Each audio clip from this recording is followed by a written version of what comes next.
মৰমৰ ছাত্ৰ-ছাত্ৰীসকল, আজিৰ ভিডিঅ'টো লৈ আহিছোঁ অষ্টম শ্ৰেণীৰ অসমীয়া পাঠ্যপুথিৰ তৃতীয় অধ্যায় এন ফ্ৰাংকৰ ডায়েৰী পাঠটিৰ সম্পূৰ্ণ প্ৰশ্ন উত্তৰসমূহ। এতিয়া চাওঁ আমি প্ৰশ্ন উত্তৰসমূহ। ১ নম্বৰ প্ৰশ্নটোত দিছে পাঠটো মনোযোগেৰে পঢ়া আৰু তলৰ প্ৰশ্নবিলাকৰ উত্তৰ লিখা। পাঠটো তোমালোকক মনোযোগেৰে পঢ়ি প্ৰশ্ন উত্তৰবিলাক কৰিবলৈ দিছে। এতিয়া ক নম্বৰত কেইটামান প্ৰশ্ন দিছে সেইকেইটা চাওঁ আহা। জন্মসূত্ৰে এন ফ্ৰাংক কোন সম্প্ৰদায়ৰ ছোৱালী আছিল? উত্তৰ: জন্মসূত্ৰে এন ফ্ৰাংক ইহুদী সম্প্ৰদায়ৰ ছোৱালী আছিল। দ্বিতীয়তে, এন ফ্ৰাংকৰ দেউতাকৰ নাম কি আছিল? উত্তৰ: এন ফ্ৰাংকৰ দেউতাকৰ নাম আছিল অটো ফ্ৰাংক। তাৰ পিছৰটো হৈছে নাজী বাহিনীৰ হাতৰ পৰা ৰক্ষা পাবলৈ তেওঁলোক ক'ত লুকাই আছিল? উত্তৰ: নাজী বাহিনীৰ হাতৰ পৰা ৰক্ষা পাবলৈ তেওঁলোক এটা পণ্যাগাৰত লুকাই আছিলে। তাৰ পিছৰটো হৈছে এন ফ্ৰাংকে কেতিয়াৰ পৰা কেতিয়ালৈকে দিনলেখা লিখিছিল? উত্তৰ: এন ফ্ৰাংকে 1942 চনৰ 12 জুনৰ পৰা 1944 চনৰ 1 আগষ্টলৈকে দিনলেখা লিখিছিলে। তাৰ পিছৰটো হৈছে দ্বিতীয় বিশ্বযুদ্ধৰ সময়ত থকা জাৰ্মান সেনাধ্যক্ষজনৰ নাম কি? এই সেনাধ্যক্ষজনে ইহুদীসকলক কি কৰিছিল? উত্তৰ: দ্বিতীয় বিশ্বযুদ্ধৰ সময়ত থকা জাৰ্মান সেনাধ্যক্ষজনৰ নাম আছিল এডলফ হিটলাৰ। এই সেনাধ্যক্ষজনে লাখ লাখ ইহুদীক নিজে আৰু সেনাৰ হতুৱাই নৃশংসভাৱে হত্যা কৰিছিলে। ইয়াৰে পাছতে খ নম্বৰৰ কেইটাত আছে। প্ৰথমটো হৈছে এন ফ্ৰাংকে কিয় দিনলেখা লিখিবলৈ ইচ্ছা কৰিছিল? উত্তৰ: এন ফ্ৰাংকে দিনলেখা লিখিবলৈ ইচ্ছা কৰিছিল কাৰণ তাইৰ বন্ধুবৰ্গ আছিল যদিও তাইৰ এজন প্ৰকৃত বন্ধুৰ অভাৱ আছিলে। যিখিনি কথা তাই খুলি সকলোকে ক'ব নোৱাৰে।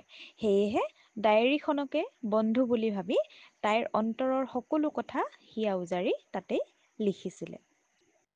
তাৰ পিছৰটোত দিছে দিনলেখাসমূহ এন ফ্ৰাংকে কিয় সম্পাদনা কৰিছিলে?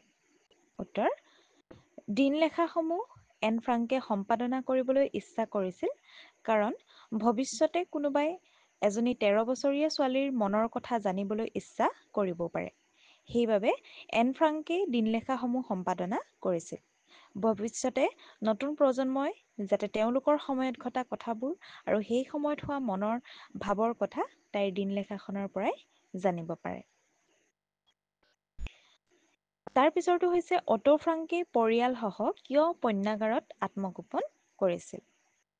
উত্তৰ: দ্বিতীয় বিশ্বযুদ্ধৰ সময়ত জাৰ্মান সেনাধ্যক্ষ এডলফ হিটলাৰৰ নেতৃত্বত নাজী বাহিনীয়ে ইহুদীসকলৰ ওপৰত বৰ অত্যাচাৰ কৰিছিলে। লাখ লাখ ইহুদীক তেওঁ নিজেই আৰু সেনাৰ হতুৱাই নৃশংসভাৱে হত্যা কৰিছিল। সেই সময়ত এন ফ্ৰাংকৰ দেউতাক অটো ফ্ৰাংকে পৰিয়ালসহ ইংলেণ্ডত বাস কৰিছিলে। তেখেতে নাজী বাহিনীৰ পৰা নিজৰ লগতে পৰিয়ালটোক ৰক্ষা কৰিবলৈ 2 বছৰ কাল এটা পণ্যাগাৰত আত্মগোপন কৰি আছিল। ইয়াৰ পাছতে গ নম্বৰ প্ৰশ্নটো দিছে মানুহতকৈ কাগজৰ ধৈৰ্য বেছি বুলি এন ফ্ৰাংকে উপলব্ধি কৰিছিল। কিয়? বুজাই লিখা। উত্তৰ: মানুহতকৈ কাগজৰ ধৈৰ্য বেছি বুলি এন ফ্ৰাংকে সেইদিনা বৰকৈ উপলব্ধি কৰিছিল যিদিনা তেওঁৰ কৰিবলৈ একো কাম নথকাৰ বাবে হতাশাত ভুগিছিল। তেতিয়া তাই দেখিছিল যে তাইৰ সন্মুখত টেবুল এখনত এদম কাগজ পৰি আছে। কাগজৰ দমটো বছৰ বছৰ ধৰি সেই টেবুলখনতে পৰি আছিল, তথাপিও সিহঁতৰ আপত্তি নাছিল। তেতিয়াই তাই অনুভৱ কৰিছিল যে মানুহতকৈ কাগজৰ ধৈৰ্য বেছি হয়। ইয়াৰ পাছতে ঘ নম্বৰ প্ৰশ্নটো হৈছে এন ফ্ৰাংকে নিজকে কিয় অকলশৰীয়া বুলি অনুভৱ কৰিছিল? এন ফ্ৰাংকে নিজকে অকলশৰীয়া অনুভৱ কৰিছিল কাৰণ তেওঁৰ এজনো প্ৰকৃত বন্ধু নাছিলে। তাই যেতিয়া বন্ধুৰ লগত হাঁহি ধেমালি কৰে সেয়া মাত্ৰ গতানুগতিকহে আছিল, কিন্তু অন্তৰ উজাৰি সকলো কথা আদান প্ৰদান কৰিব পৰাকৈ এজন বন্ধুৰ অভাৱ তাই অনুভৱ কৰিছিলে। ইয়াৰ পাছতে 2 নম্বৰ প্ৰশ্নটো হৈছে তলৰ শব্দসমূহৰ অৰ্থ শব্দ সম্ভাৰত চাই নিজৰ বহীত লিখা। প্ৰথমটো হৈছে গণ্য। গণ্য মানে হৈছে লেখত ল'বলগীয়া। তাৰ পাছৰটো গতানুগতিক মানে নতুনত্ববিহীন। অস্ত্ৰোপচাৰ মানে হৈছে অপাৰেশ্যন। তাৰ পাছতে আছে বৰ্বৰ মানে হৈছে অসভ্য বা নীচ। পৰিত্যক্ত মানে হৈছে এৰা বা ত্যাগ কৰা। প্ৰবাদ মানে হৈছে প্ৰবচন, মানুহৰ মুখে মুখে চলি অহা আগৰ দিনৰ কথা। অধিগৃহীত, আইনৰ সহায়েৰে দখল কৰা। থিৰাং মানে হৈছে নিশ্চিত। উৎসৰ্গা মানে দান কৰা। আড়ম্বৰ মানে হৈছে জাকজমকতা। প্ৰত্যাশিত মানে আশা কৰা। ভাৱমূৰ্তি, কোনো ব্যক্তি বা বিষয় সম্পৰ্কে লোৱা এটা ধাৰণা, ভাৱমূৰ্তি। পুঞ্জীভূত মানে হৈছে থূপ খাই থকা। হামকটা মানে হৈছে উপশম হোৱা। সন্নিৱিষ্ট মানে হৈছে অন্তৰ্ভুক্ত কৰা বা অন্তৰ্ভুক্তি। ইয়াৰ পাছতে হৈছে ৩ নম্বৰ প্ৰশ্নটো আছে, কিটি কোন? এন ফ্ৰাংকে কিটিক বন্ধু হিচাপে কিয় গণ্য কৰিছিল বুজাই লিখা। উত্তৰ, কিটি হৈছে এন ফ্ৰাংকৰ ডায়েৰীখনৰ নাম। এন ফ্ৰাংকে তেওঁৰ জীৱনত এজন প্ৰকৃত বন্ধুৰ অভাৱ অনুভৱ কৰিছিল। তেওঁৰ বহুতো লগৰীয়া আছিল যদিও হিয়া উজাৰি ভাৱৰ আদান প্ৰদান কৰিবলৈ এজনো বন্ধু নাছিল। সেয়েহে তেওঁ মনৰ কথাবোৰ ডায়েৰীখনত লিপিবদ্ধ কৰিছিল আৰু ডায়েৰীখনকে প্ৰকৃত বন্ধু বুলি গণ্য কৰি নামটো ৰাখিছিলে কিটি। ইয়াৰ পাছতে ৪ নম্বৰ প্ৰশ্নটো হৈছে, এন ফ্ৰাংকৰ ডায়েৰীখন পুথি আকাৰে প্ৰকাশ হোৱাত কোনে আগভাগ লৈছিলে? তেখেতে এই ডায়েৰীখন কিয় পুথি আকাৰে প্ৰকাশ কৰিছিল? উত্তৰ, এন ফ্ৰাংকৰ ডায়েৰীখন পুথি আকাৰে প্ৰকাশ হোৱাত তেওঁৰ দেউতাক অটো ফ্ৰাংকে আগভাগ লৈছিলে। এন ফ্ৰাংকে ১৯৪২ চনৰ ১২ জুনৰ পৰা ডায়েৰী লিখা কামটো আৰম্ভ কৰিছিল। আৰম্ভণিতে তেওঁ এই ডায়েৰী সম্পূৰ্ণ নিজৰ বাবেহে লিখিছিলে। ১৯৪৪ চনৰে কোনোবা এদিন ইংলেণ্ড চৰকাৰৰ এজন বিষয়াই লণ্ডনৰ পৰা অনাতাঁৰ যোগে ঘোষণা কৰিলে যে যুদ্ধ শাম কটাৰ পিছত তেওঁ জাৰ্মান অধিগৃহীত অঞ্চলত বাস কৰা যিসকল ইংলেণ্ডৰ লোকে যুদ্ধৰ সময়ত দুখ যন্ত্ৰণা ভোগ কৰিছিল তেওঁলোকৰ সাক্ষ্য গ্ৰহণ কৰিব আৰু এইবোৰ জনসাধাৰণৰ মাজত প্ৰচাৰ কৰিব। তেওঁ বিশেষকৈ চিঠি পত্ৰ আৰু ডায়েৰীৰ কথা উল্লেখ কৰিলে। সেয়ে বিষয়াজনৰ কথাত অনুপ্ৰাণিত হৈ এন ফ্ৰাংকে সিদ্ধান্ত ল'লে যে যুদ্ধ শেষ হোৱাৰ পাছত তেওঁৰ ডায়েৰীখনৰ ভিত্তিত এখন পুথি প্ৰকাশ কৰিব। অনতিপলমে তেওঁ লিখা কথাবোৰ কিছু সম্পাদনা কৰি পুনৰ লিখি উলিয়ালে। এনেদৰে এন ফ্ৰাংকে ১৯৪৪ চনৰ ১ আগষ্টলৈকে ডায়েৰী লিখে আৰু ৪ আগষ্ট তাৰিখে এন আৰু তেওঁৰ পৰিয়ালৰ সদস্যসকলক লুকাই থকা স্থানৰ পৰা নাজী বাহিনীৰ লোকে আটক কৰি নিয়ে। নাজী বাহিনীৰ হাতত ধৰা পৰাৰ পাছত বন্দী অৱস্থাত অনাহাৰ, অনিদ্ৰা আৰু অস্বাস্থ্যকৰ পৰিৱেশত মাক, বায়েক আৰু এনৰ মৃত্যু হৈছিলে। একমাত্ৰ দেউতাকেই নাজী বাহিনীৰ কবলৰ পৰা জীৱিত ৰূপত বাচি আহিছিল। যুদ্ধ শাম কটাৰ পাছত তেখেতে জীয়েকৰ সেই দিন লেখাখন পৰিত্যক্ত অৱস্থাত উদ্ধাৰ কৰে আৰু সম্পাদনা কৰি পুথি আকাৰে প্ৰকাশ কৰে। তাৰপাছতে ৫ নম্বৰ প্ৰশ্নটো চাওঁ আহা।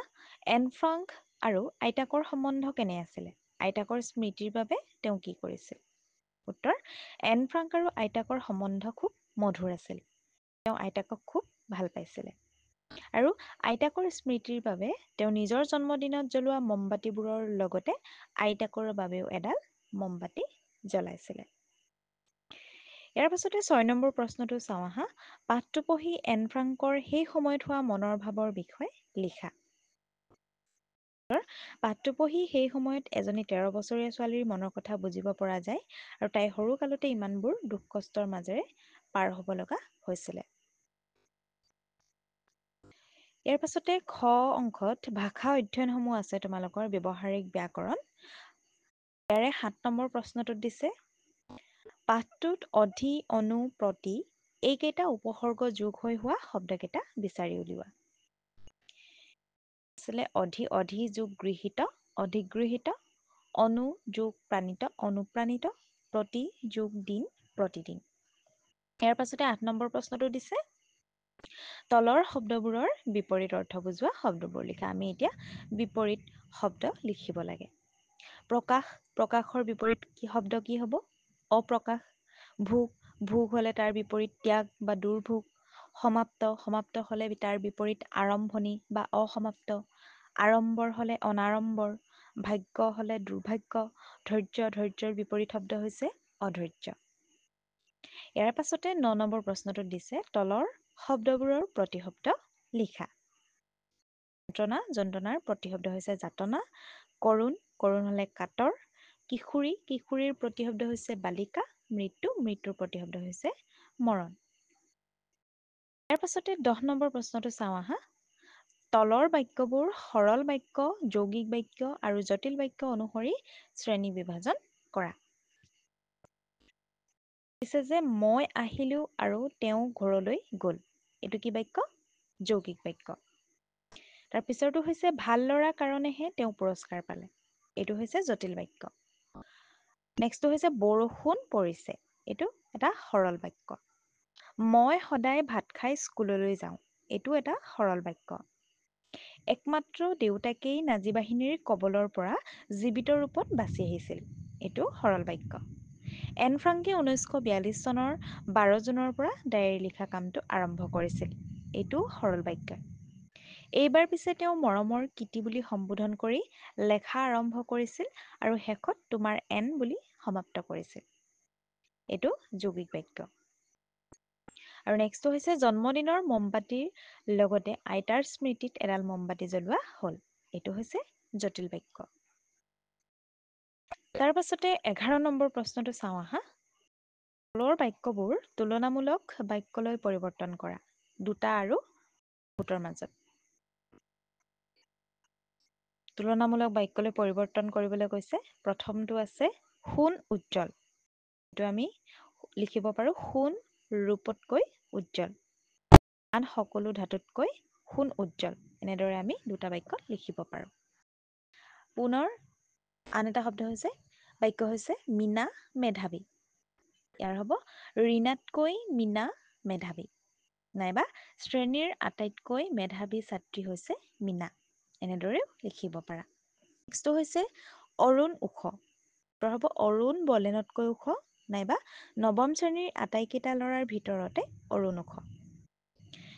তাৰ পিছৰ বাক্যটো হৈছে জোনবাই ঘূৰণীয়া। ইয়াত আমি লিখিব পাৰোঁ জোনবাই পৃথিৱীতকৈ সৰু। সূৰ্য পৃথিৱী আদি জ্যোতিষ্কৰ ভিতৰত জোনবাই আটাইতকৈ সৰু। নেক্সটটো হৈছে এই কিতাপখন ভাল। সেইখন কিতাপতকৈ এইখন কিতাপ বৰ ভাল। নাইবা লাইব্ৰেৰীৰ কিতাপবোৰৰ মাজত এই কিতাপখনেই আটাইতকৈ ভাল। আমি এনেদৰে তুলনামূলক বাক্যলৈ পৰিৱৰ্তন কৰিব পাৰোঁ। তাৰপাছতে দিছে 12 নম্বৰ প্ৰশ্নটো। ইয়াত দিছে যে বাক্য ৰচনা কৰা। তলৰ শব্দকেইটাৰে আমি বাক্য ৰচনা কৰিব লাগে। তোমালোকে বাক্য ৰচনা কৰোঁতে এটা কথা মন কৰিবা। যেতিয়া তোমালোকে বাক্য ৰচনা কৰা এটা শব্দৰে সেই শব্দটোৰ তলত ড্ৰেছ দিব লাগে। যেনে এতিয়া প্ৰথমটো হৈছে অনতিপলমে। অনতিপলমে সভাখন আৰম্ভ হোৱা উচিত। ইয়াত অনতিপলমেৰ তলত ড্ৰেছ দিবা। তাৰ পাছতে আছে হাঁহি ধেমালি। হাঁহি ধেমালিৰে জীৱনটো কটালেহে সুখ পায়। এপিছৰটো হৈছে ৰূপান্তৰিত। তাপ পালে বৰফ গলি পানীলৈ ৰূপান্তৰিত হয়। আত্মগোপন। হৰিয়ে প্ৰবীণৰ ঘৰতে আত্মগোপন কৰি আছিল। চিঠি পত্ৰ। ডাকুৱালে চিঠি পত্ৰ আদান প্ৰদান কৰে। নেক্সটটো হৈছে দুখ যন্ত্ৰণা। দেউতাকৰ মৃত্যুত ঘৰখনৰ দুখ যন্ত্ৰণাৰ সীমা নোহোৱা হ'ল। পৰিত্যক্ত। তেওঁলোকৰ খুৰাকৰ ঘৰখন বহু বছৰ ধৰি পৰিত্যক্ত অৱস্থাতেই আছে। বিশ্ববিখ্যাত। এন ফ্ৰাংকৰ ডায়েৰীখন এখন বিশ্ববিখ্যাত গ্ৰন্থ। আদান প্ৰদান। মৰম চেনেহৰ আদান প্ৰদানৰ দ্বাৰাহে সম্বন্ধবোৰ ধৰি ৰাখিব পাৰি। চিন্তা ভাৱনা। বেছিকৈ চিন্তা ভাৱনা নকৰি নিজৰ কৰ্তব্য কৰি যাব লাগে। তোমালোকে বেলেগ ধৰণেও বাক্য ৰচনা কৰিব পাৰা। তাৰ পাছতে নেক্সট কুৱেশ্যনটো আছে। এন ফ্ৰাংকৰ ডায়েৰী পাঠটোত মন, আটক শব্দযুক্ত হৈ থকা তলৰ খণ্ড বাক্যবোৰ ব্যৱহাৰ কৰি বাক্য ৰচনা কৰা। প্ৰথমটো হৈছে মন পা। মন পা মানে হৈছে মন বুজা। ইয়াৰ বাক্যটো হ'ব আপোনজনৰহে মন পাবলৈ সহজ। তাৰপিছৰটো হৈছে মন বান্ধ মানে মন দমোৱা। টকা পইচা নাই যেতিয়া ডাঙৰ ঘৰ বন্ধাৰ কথাটোত মন বান্ধ। নেক্সটটো হৈছে মন পুতি লাগ মানে মনোযোগ দি লগা।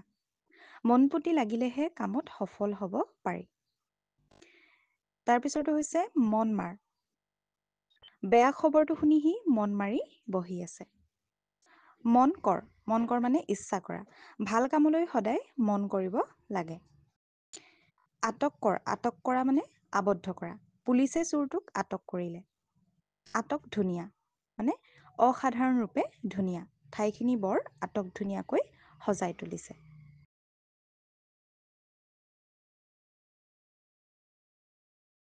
ছাত্ৰ-ছাত্ৰীসকল, আজিৰ ভিডিঅ'টো আছিল ইমানেই। এই ভিডিঅ'টোৰ উপৰিও যদি তোমালোকে অন্য ছাবজেক্টসমূহৰ কুৱেশ্যন এনচাৰসমূহৰ ভিডিঅ'সমূহ চাব বিচাৰা, তেন্তে আমাৰ চেনেলৰ ডেছক্ৰিপশ্যনত প্লে'লিষ্টৰ লিংক দিয়া আছে, তোমালোকে চাব পাৰিবা।